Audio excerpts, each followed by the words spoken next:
তারপরে এখানে গরু মাংস কেটে রাখছে, মানে এখন রান্নার প্রস্তুতি চলছে আর কি। বসান। এই হাড়িটা খাও আগে। আর এই পাশে আমার আন্টি চুলাই পাতিল বসায়।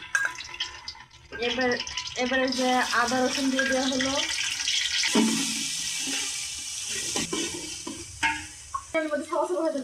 তুমি কও এই পেঁয়াজগুলো দেওয়া হলো, মরিচও দিয়ে দেন, কেটে রাখা কাঁচা মরিচটাও দিয়ে দেওয়া হলো।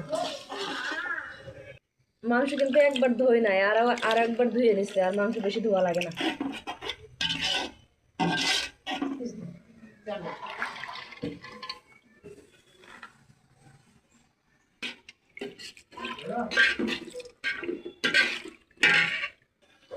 এই যে মশলা কষানো হয়ে গেছে, মাংসগুলো দেওয়া হচ্ছে। এবার মাংস দিচ্ছি আমরা, এই যে দিয়ে দেন। ও নিচে পানি আসুন।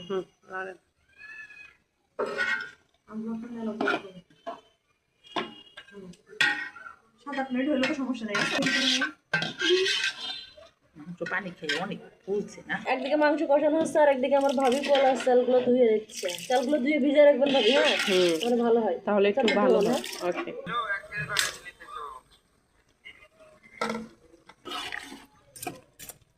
দই দই ফ্লেভারের জন্য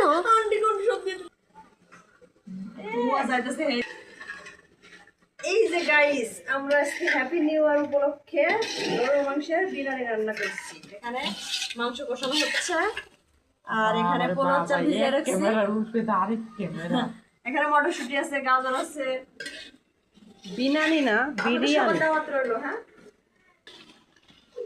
গাইস, বিরিয়ানি রান্তাছি 12টার পরে আইস। থাকলে খাবে, না খাইলে যাই।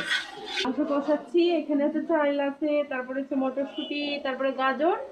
আপনারা আসবেন, ওকে।